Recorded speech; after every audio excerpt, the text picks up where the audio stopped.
I'll be a surrogate for my ex. It's a kind act, not cheating, my wife boldly said. When she got pregnant without my consent, I secretly filed for divorce, froze our accounts, and watched her life fall apart. Well, I've made a decision, Gia said, twirling pasta onto her fork with that carefree confidence she'd always had. I'm going to be a surrogate for Gadwin and Melissa. They've been trying for years, and they just can't have children. I carefully set my water glass down on the table, the ice cubes clinking against the sides. We had been married for 6 years and together for 8. I thought I knew this woman. Gadwin, I said. Your ex Gadwin. Yes, they're desperate. James, Melissa has some condition. I don't remember the medical term, but she can't carry a pregnancy. And Gadwin has always wanted to have children. I can help them. And when did you decide this? I ran into them at Whole Foods last week. We went for coffee and caught up. They told me everything they've been through, all the failed attempts, the heartbreak. I just felt like I had to do something. I looked at my wife of 6 years. I really looked at her. Gia was beautiful. Everyone said so. Blonde hair, always perfectly styled. Green eyes that sparkled when she laughed. A smile that could light up a room. She worked as a marketing coordinator at a tech startup. She made decent money. She had a good life. Our life. You offered to carry your ex-boyfriend's baby. I said slowly, making sure I had understood correctly. It's not like that. It's a medical, clinical thing. They do an in vitro fertilization, use their embryo, and I would just be the carrier. It's completely normal. People do it all the time. Normal people, not wives who don't consult their husbands first. Gia's smile faltered slightly. I'm consulting you now. No, you're informing me. There's a difference. James, come on. I thought you would support me. This is a beautiful thing. I'm helping people I care about create a family. People you care about? You haven't mentioned Gadwin in years. Now suddenly you're willing to spend 9 months pregnant with his child. It's not his child, it's his and Melissa's child. I'm just the oven. The way she said it. So casual, so dismissive. It told me everything I needed to know about how much she had really thought about this. How much she had considered me, our marriage, our future. What did Gadwin say when you offered? I asked. He was surprised at first, but then he was so grateful, so emotional. He actually started to cry. He said I was an angel. Melissa cried too. They've wanted this for so long. I imagine they would be grateful. A free surrogacy from an ex-girlfriend. That saves them what? $60,000 at a minimum. Gia's face hardened. It's not about that. You didn't discuss compensation. No. I don't want their money. I want to help them. Gia, professional surrogates get paid because it's physically demanding, risky, and life-changing. You're giving that away to your ex. You make it sound sordid. It's not. It's generous. It's insane. She put down her fork. Her eyes were flashing. I knew you would react like this. I knew you wouldn't understand. Understand? That my wife wants to carry her ex-boyfriend's baby without asking me first? You're right. I don't understand that.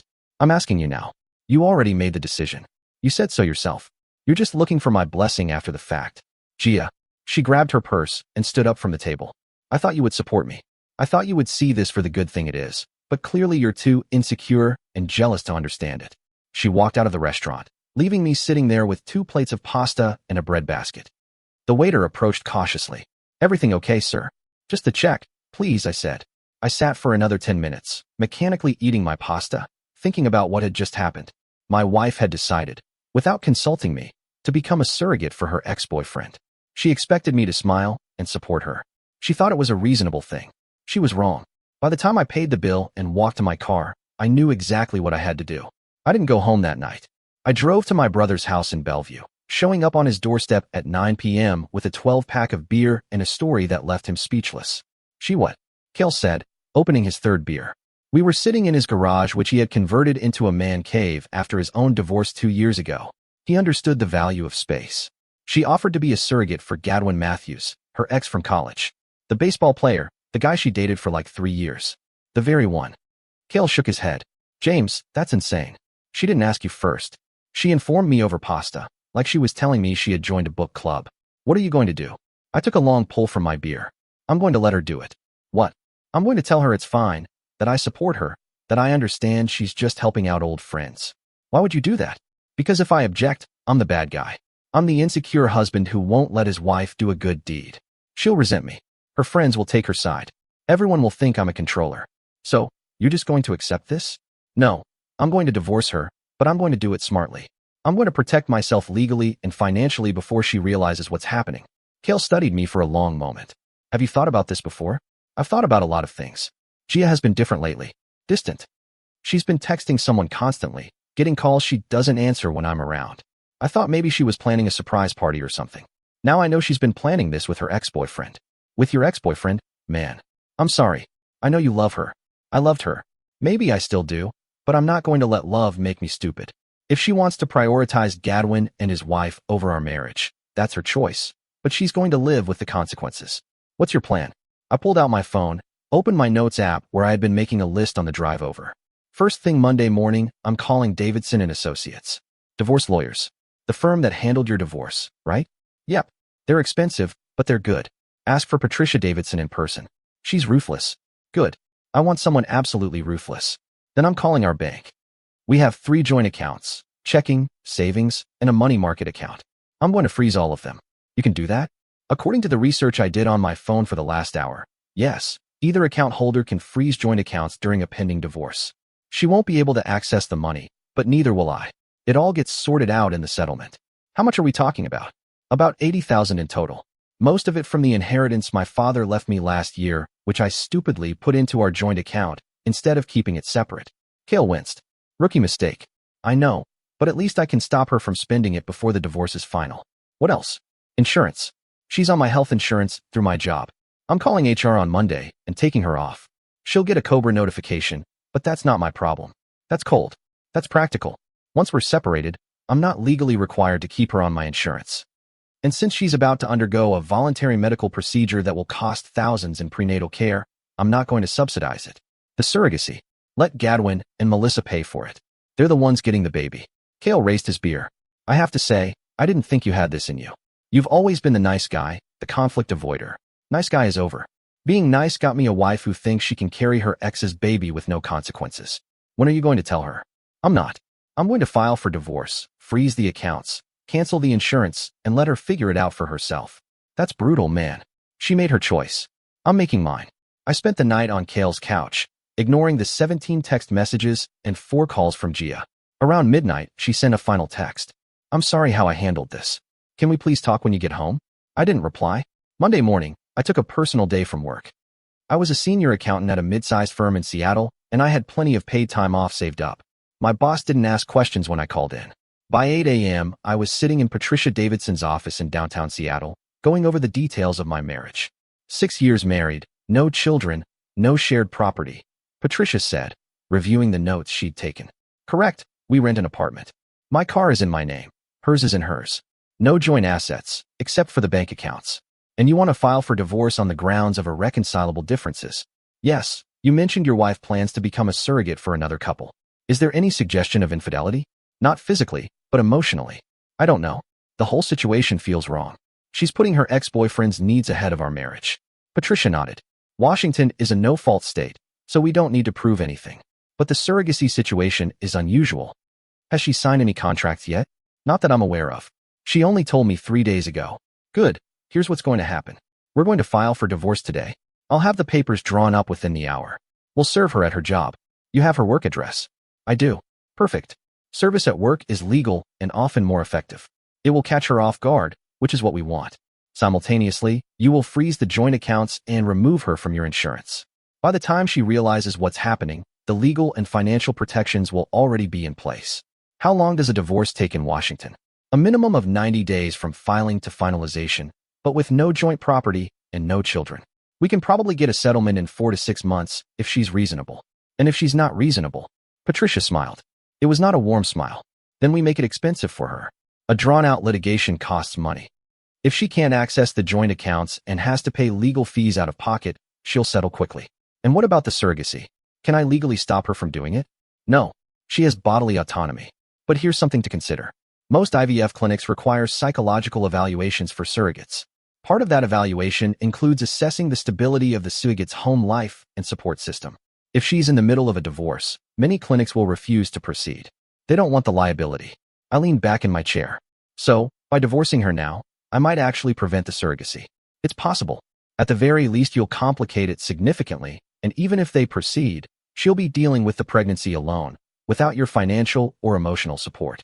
That's a natural consequence of her decision. How much is this going to cost me? My retainer is $5,000. If we settle quickly, probably another $3,000 to $5,000 in total fees. If she fights it, it could be more. Do it. Patricia held out her hand. Welcome to your new life, James. I shook her hand and wrote a check for $5,000. Money I'd earned, money I'd saved, money I was now spending to end my marriage because my wife couldn't see what she was throwing away.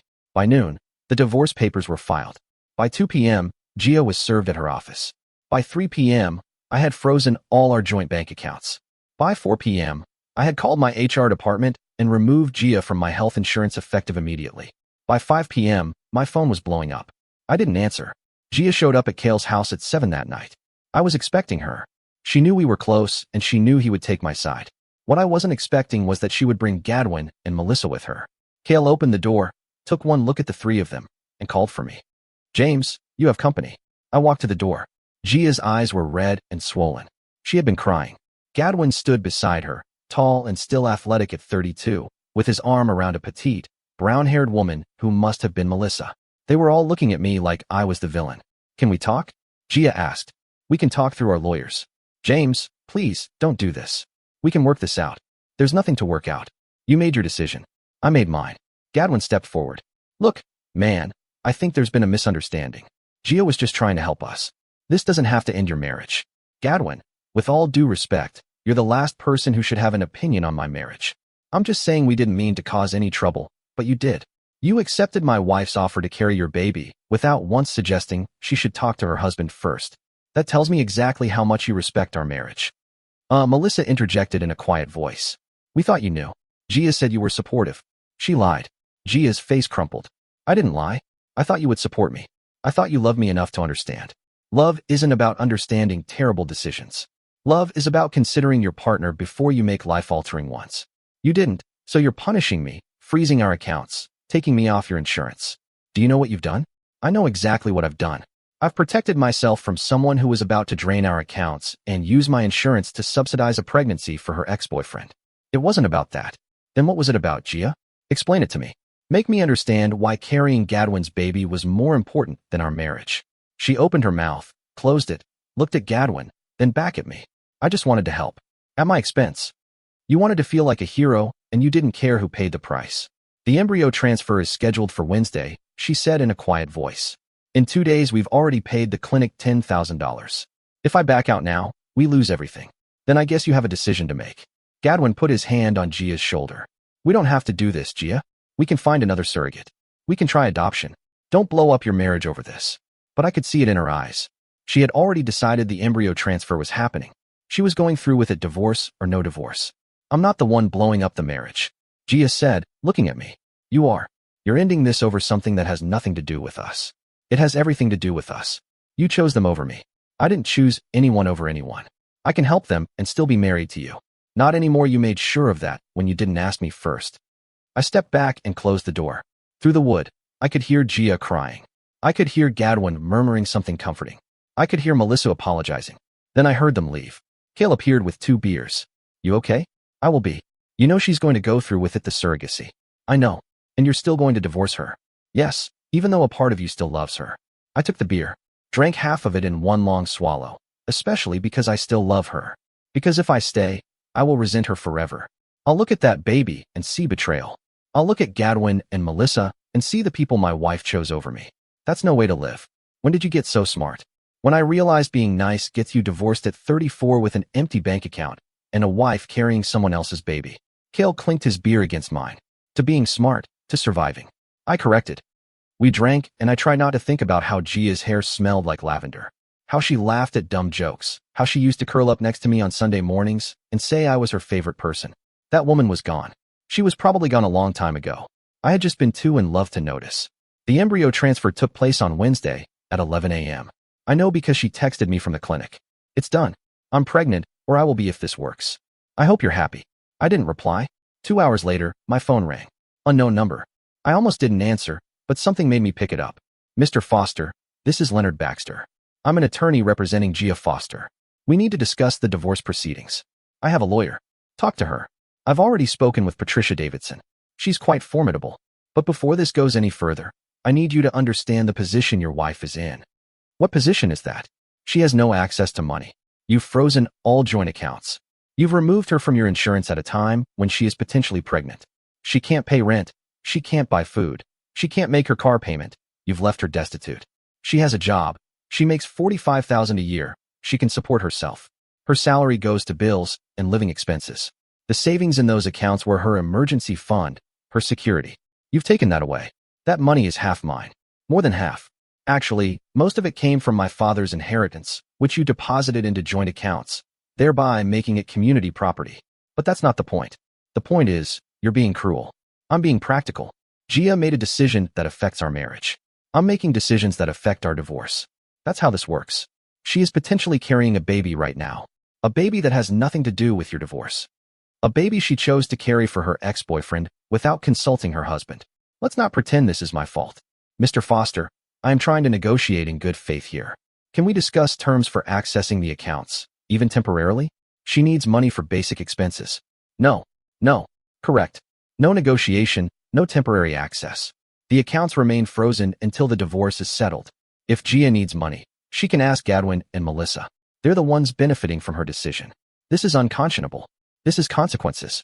Gia thought she could make unilateral decisions about our marriage. Now she's learning she can't. Tell her to sign the divorce papers. Clean split 50/50ths of the accounts.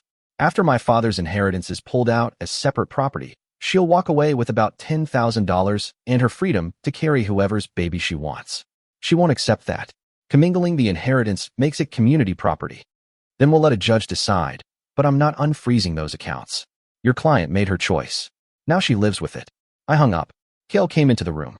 That was cold. It was necessary. You're really going to leave her with nothing while she's potentially pregnant. She's not pregnant with my baby. She's potentially pregnant with Gadwin's baby. Let him support her. You know he won't. He's got his own financial problems. Why do you think they needed a free surrogate? Not my problem, but it bothered me more than I wanted to admit. The image of Gia, alone, potentially pregnant, unable to access money for food, rent, or medical care. It wasn't the revenge I had imagined. It felt empty. My phone rang again. This time it was Gadwin. James, we need to talk about Gia. I have nothing to say to you. She's a mess. Man, she won't stop crying. She can't eat. She's stressed out of her mind. Do you know what that does to a pregnancy? If this transfer works, the stress could cause a miscarriage. Then maybe she shouldn't have made such a stressful decision. Are you human? She's your wife. Not for much longer. And she stopped being my problem the moment she offered to carry your baby. I'll pay for everything. Her rent, her food, whatever she needs. Just unfreeze enough money for her to function. Why would I do that? Because you're not a monster. Because somewhere under all this vengeful crap is a decent guy who married a woman he loved. The decent guy died 3 days ago in an Olive Garden. The man you're talking to now is the one surviving the fallout. I made a mistake. Okay, I shouldn't have accepted her offer without making sure you were on board. I was desperate. Melissa and I have been trying for 6 years. 6 years of failure and disappointment and feeling broken. When Gia offered, I didn't think. I just said yes. It's my fault. You're right. It is your fault. And Gia's. You both made this mess. You figure out how to clean it up. I hung up again. This time I turned off my phone. The next 2 weeks were a whirlwind of legal maneuvering and ignored phone calls. Patricia filed motion after motion, each one designed to protect my interests and complicate Gia's situation. Meanwhile, Leonard Baxter was filing counter motions, asking for emergency relief, temporary support, access to the accounts. Each and every one was denied. The judge assigned to our case, a stern woman in her 60s named Judge Caroline Pierce, reviewed the circumstances and issued a simple ruling. Both parties would maintain the status quo until the divorce proceedings were concluded. The accounts remained frozen. Gia remained off my insurance. Everything stayed exactly as I had left it. Gia was trapped. I heard through Cale, who heard it from his girlfriend, who heard it from a mutual friend, that Gia had moved in with Gadwin and Melissa. She couldn't afford her half of the rent on our apartment, and they had offered her their spare room. The irony was not lost on me. My wife was living with her ex-boyfriend while potentially carrying his baby. The pregnancy test came back positive 2 weeks after the transfer. Gia was pregnant. The embryo had successfully implanted. In 9 months, Gadwin and Melissa would have a baby, and my wife would have destroyed our marriage for nothing. I waited for the guilt, the regret, some sign that I had gone too far. It never came. Instead, I felt vindicated. Gia had made her choice. She had prioritized Gadwin and Melissa over me, our marriage, our future. She had assumed I would just accept it, that I would go along with whatever she wanted, because that's what I had always done. She had been wrong. The divorce proceedings churned forward. Patricia was relentless, arguing that my father's inheritance, $60,000 of the $80,000 in our accounts, should be considered separate property, since I could prove it had been kept separate for 6 months before I stupidly deposited it into our joint savings. It's a gray area, Patricia explained during one of our meetings. Community property law in Washington says anything acquired during the marriage is joint, but inheritances are an exception if they are kept separate. You commingled the funds by putting it in a joint account, but only recently. We can argue it was a mistake, not an intent to make it community property. What are our chances? 60 to 40 in our favor. Judges tend to protect inheritances, but it will depend on how Gia's lawyer argues it. And if we lose, then it's split down the middle. You get 40,000, she gets 40,000. And if we win, you get 60,000 plus half of the remaining 20,000, and she gets 10,000. I want to win. Then we need to be strategic. Leonard Baxter is going to paint you as vengeful and cruel. He's going to say you left your pregnant wife destitute. We need to flip that narrative. We need to show that Gia made a reckless decision without considering her husband, and that you are simply protecting yourself from that recklessness. How do we do that? We'll depose Gadwin and Melissa. We'll put them on the stand and ask them about the surrogacy agreement. We'll make it clear this wasn't a spur-of-the-moment decision by Gia. It was something she discussed with them multiple times without ever once mentioning her husband. We'll show a pattern of deception. Will it work? It will work if they tell the truth, and they will because lying under oath is perjury. The depositions were scheduled for 6 weeks after I filed for divorce. I attended Gia's deposition sitting in Patricia's conference room, watching my soon-to-be ex-wife answer questions under oath. She looked terrible. The pregnancy was already showing. She was nearly 8 weeks along, and the hormones combined with the stress had taken their toll. Her face was puffy, her eyes were sunken, her hands shook as she signed the oath papers. Mrs. Foster, Patricia began. When did you first discuss becoming a surrogate with Gadwin Matthews and Melissa Matthews about a month ago, and did you discuss this with your husband before you offered to be their surrogate? No, why not? I didn't think it was necessary. It was my body, my decision. Your body, your decision. Interesting. Did you consider how this decision would affect your marriage? I thought my husband would be supportive. Based on what had he ever expressed support for surrogacy? We had never discussed it. So you made an assumption, and based on that assumption you offered to carry another man's baby, your ex-boyfriend's baby, specifically, without consulting your husband. It sounds worse when you say it like that. How would you say it, Mrs. Foster? Gia's lawyer objected. Argumentative. Patricia smiled. I'll rephrase. Mrs. Foster, how would you describe your decision to become a surrogate? I was helping people I cared about. That's all. People you cared about more than your husband. That's not fair. Please answer the question. No, I didn't care about them more than James. I just wanted to help them. At what cost? Your marriage, your financial security, your husband's trust. I didn't think those things would happen. Why not? Because I didn't think James would be so cruel. Patricia leaned forward. Cruel. Your husband protected himself legally and financially after you made a unilateral, life-altering decision. That's not cruelty, it's self-preservation. Can you really blame him? Gia started to cry. Her lawyer called for a break. I sat there watching my wife fall apart and felt nothing but tired. Gadwin's and Melissa's depositions were scheduled for the following week. I didn't attend. Patricia said it would be better if I wasn't there, but she recorded everything and sent me the transcripts. Gadwin's testimony was enlightening. Mr. Matthews, when Gia Foster offered to be your surrogate, what was your first thought? I was shocked and grateful. We'd been trying for a baby for years and nothing was working. Gia's offer felt like a miracle. Did you ask if her husband knew about the offer? No, why not? I assumed she had discussed it with him. Gia and James have been married for years. I assumed they talked about major decisions, but you didn't verify. You never once spoke to James Foster about the surrogacy arrangement. Not until after everything blew up. So you accepted your ex-girlfriend's offer to carry your baby without once confirming that her husband was on board. I wasn't thinking. Clearly, Mr. Matthews. You weren't thinking. Did Gia ever mention any concerns about her marriage? No. She seemed happy. And yet, within days of her offering to be your surrogate, her husband filed for divorce. Does that sound like a happy marriage to you? Gadwin's lawyer objected. Patricia moved on. Melissa's testimony was even more damning. Mrs. Matthews, did you have any concerns about Gia's offer to be your surrogate? At first, yes. I thought it was strange that she offered so quickly. We had just reconnected with her, and suddenly she's offering to carry our baby. What changed your mind? Gadwin convinced me. He said Gia was just generous, that she had always been that way. Did you ever suggest that Gia should discuss this with her husband? Yes. I actually told her she should make sure James was okay with it. And what did she say? She said James would understand, that he always supported her decisions. You believed her. I wanted to believe her, but looking back I think she was lying to us and to herself. Why do you say that? Because if James was really supportive, he wouldn't have filed for divorce. It was the most honest thing anyone had said in the whole process. The judge reviewed the depositions and scheduled a settlement conference for 3 months after the initial filing. Both parties were required to attend with their lawyers. I walked into the courthouse on a cold November morning, 3 months after that disastrous dinner at Olive Garden, and saw Gia for the first time in weeks. She was visibly pregnant about 4 months along. Her belly had that distinct roundness you couldn't hide. She wore a loose-fitting dress and flat shoes, her hair pulled back in a simple ponytail. She looked exhausted. Gadwin and Melissa were not with her. She was alone, except for her lawyer. We sat in a conference room with Judge Pierce presiding. The judge looked over our file with a critical eye. "This is a mess," she said finally. "Mr. Foster, you've frozen your wife's access to marital funds during a pregnancy. Mrs. Foster, you agreed to become a surrogate without consulting your husband. You have both made terrible decisions. Now I am going to make some decisions for you." She looked at Gia first. "Mrs. Foster, the surrogacy agreement is irrelevant to these proceedings. You have bodily autonomy, and your husband cannot stop you from being a surrogate. However, your decision to pursue the surrogacy without spousal consultation shows a fundamental lack of respect for your marriage." "That is noted." Then she looked at me. "Mr. Foster, freezing all marital assets without providing any alternative support for your wife during a pregnancy, regardless of whose baby it is vengeful. You had other options. You chose the harshest one. That is also noted.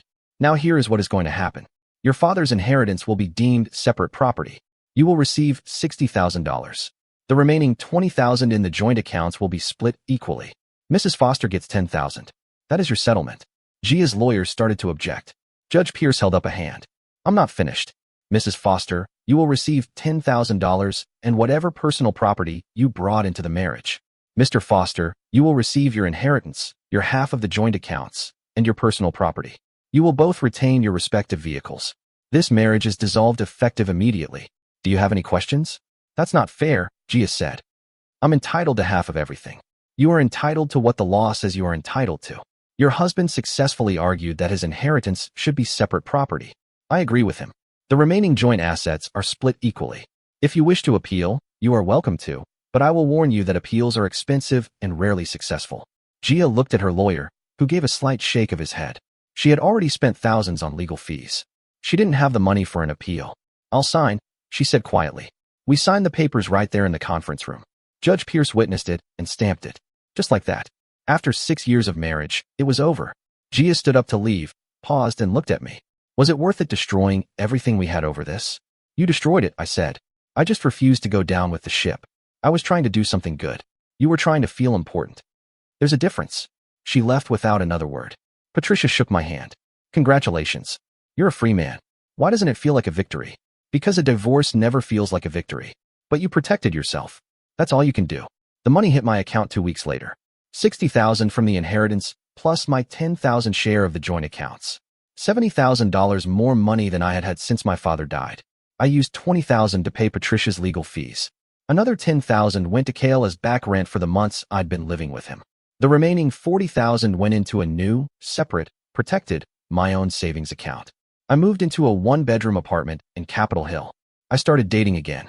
Nothing serious, just coffee dates and dinners with women who didn't remind me of Gia.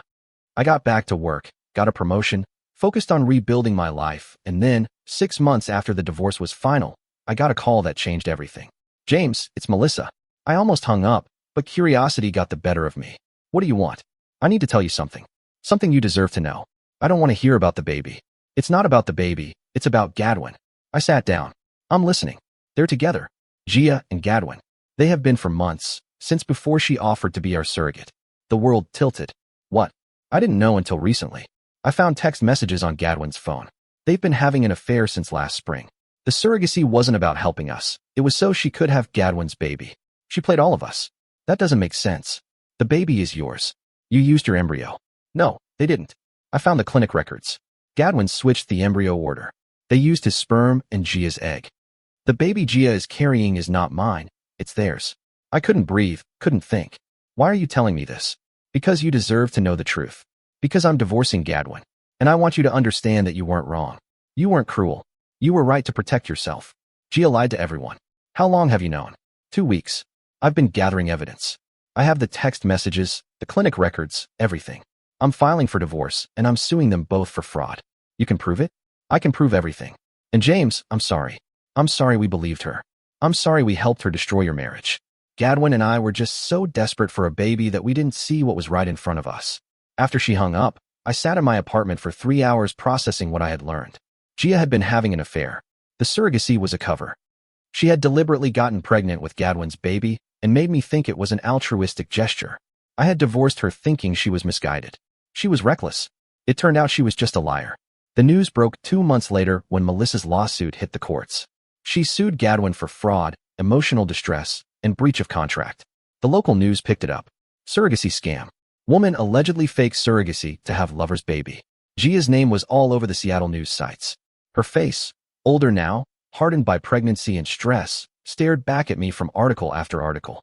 The comment sections exploded with judgment and condemnation. Gadwin lost his job. Gia lost hers too.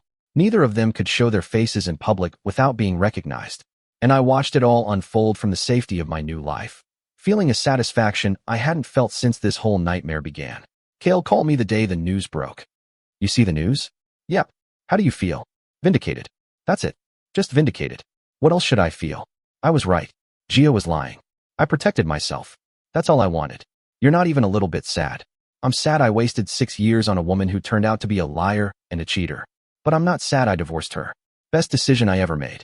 You're cold, man. I'm a realist. Gia made her choices. Now she lives with them.